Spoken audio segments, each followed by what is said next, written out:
Hey everyone, Coach Investor back to another video for you today. So first of all, I hope that everyone had a great Christmas time with their families, with their friends. Hope you enjoyed all of that. If you're watching it maybe after New Year's, then Happy New Year's, Happy 2022. Hopefully 2022 is going to be an amazing year for all of us. So in this video, like I did last year, like I'm going to do next year, I'm going to talk about the good and the bad things that happened to me with my portfolio, with some trades maybe during the year of 2021. So that I can maybe learn from my mistakes and learn as well from the good things and take that into next year. Now again, since this is just a small recap for what happened during the year, this is extremely short term. My portfolio is not going to really have major impacts in just 1 year. I'm investing in 5, 10, 20, 30 years from now because I'm still young, I'm 27, so my horizon is very long. So there is that. Now I'm going to start with the bad things because that's obviously very interesting to all. Then at the end, we're going to touch on the good things. But first, just want to thank everyone that has been subscribing lately. We're very close to 20,000 subscribers, just a couple of days away from the end of the year. So if you haven't subscribed to this channel, I would really appreciate it if you hit that subscribe button. And if you like these videos, hit that thumbs up as it really helps me out grow the channel and get my videos out there. Without further ado, let's start.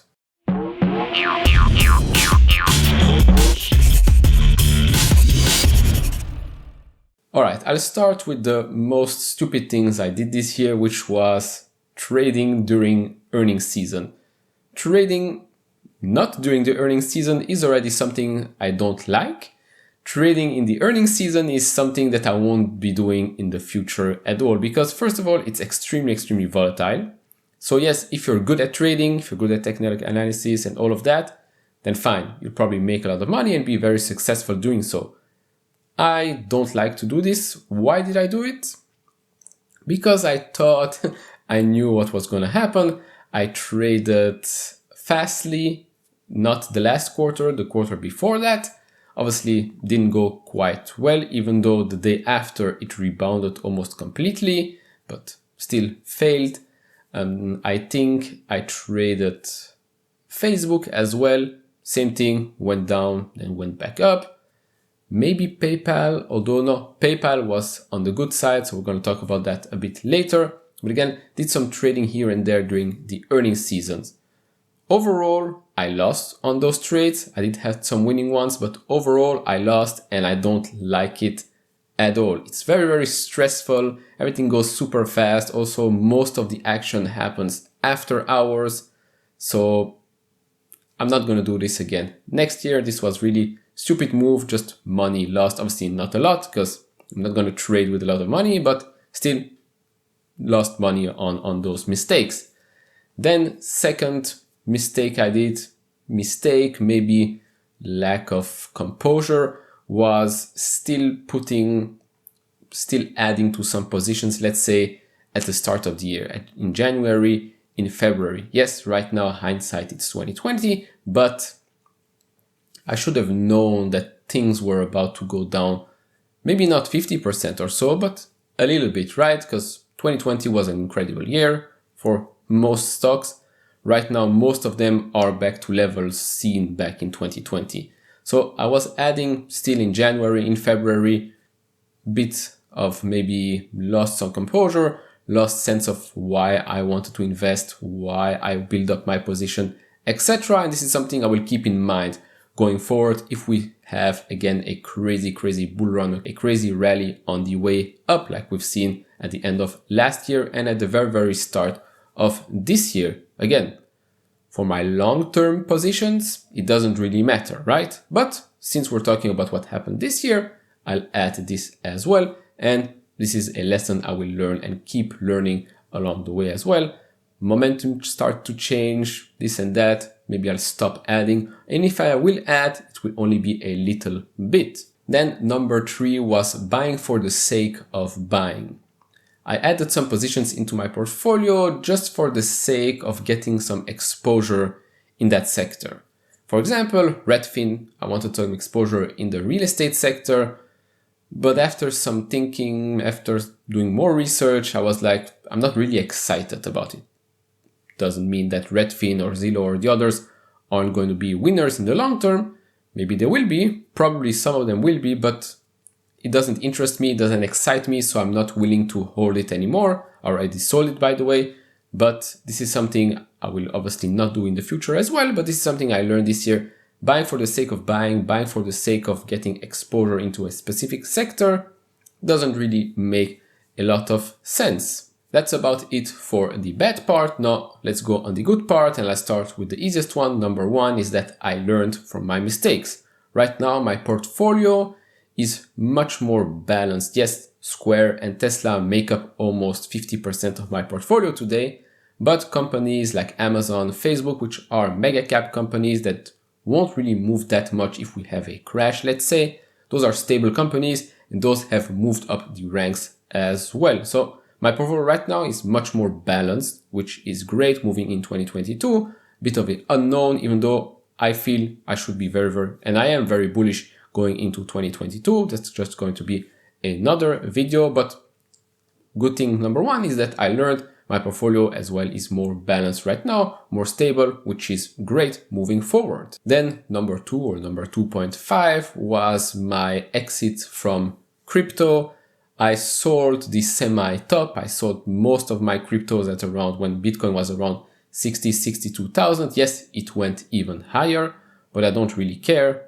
I had great profits, took that cash, put it into other growth stocks, put it into the cash position. I also traded some cryptos. I traded Ethereum and Ripple when crypto saw its first crash, when I think Ethereum got below 2000, Ripple was around 55, 60 cents. Both of them had 50% gains. If you follow me on Twitter, I tweet it out every time I do something silly like that.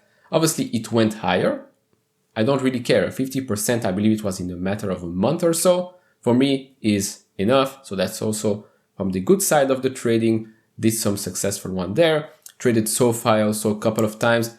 Important thing to note, by the way, I do not have capital gains taxes. So I have the luxury of doing this. A lot of times I buy and sell into some positions because I can. I don't talk about this a lot on this channel because, well, I don't talk about a lot about trading on this channel because, well, not everyone has 0% capital gain taxes, so it doesn't really make sense for me to talk about that, but just wanted you to know that yes, sometimes when I go in and out of positions really fast, it doesn't really affect me tax-wise, and really it's a luxury that I have. Now, I do want to mention, because I'm sure people will say, why don't you believe in Bitcoin, Ethereum, all of that?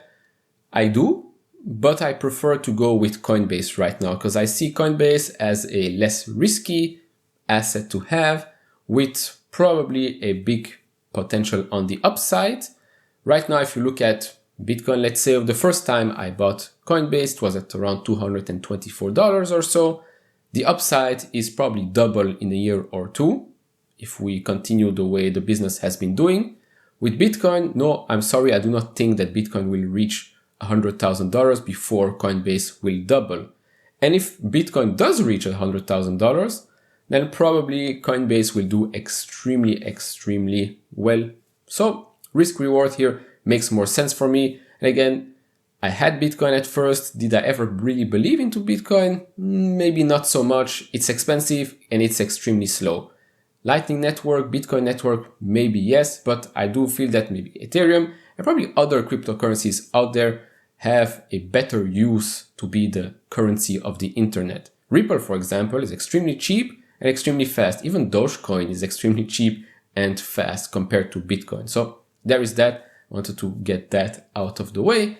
But overall, the good and the bad sides were pretty balanced this year. Had a good year actually for my portfolio, mainly because Tesla has performed well. Yes, in the last couple of weeks, some other stocks have gone down, etc. But also raised some cash, so that's great. Like I said, I'm extremely bullish going into 2022. Make a video on that because in 2022, I really think that it's going to start to look at a much better market. What do I mean with that? I mean that right 2020, people just bought everything. Going into 2022 is going to be a stock picking market, which is great. If you own quality companies, you'll do just fine. And that's something I like. This is great for the long term. For the short term, buying everything and everything goes up is fun and all, but it's not sustainable. Am I afraid of inflation and supply chain issue, etc.?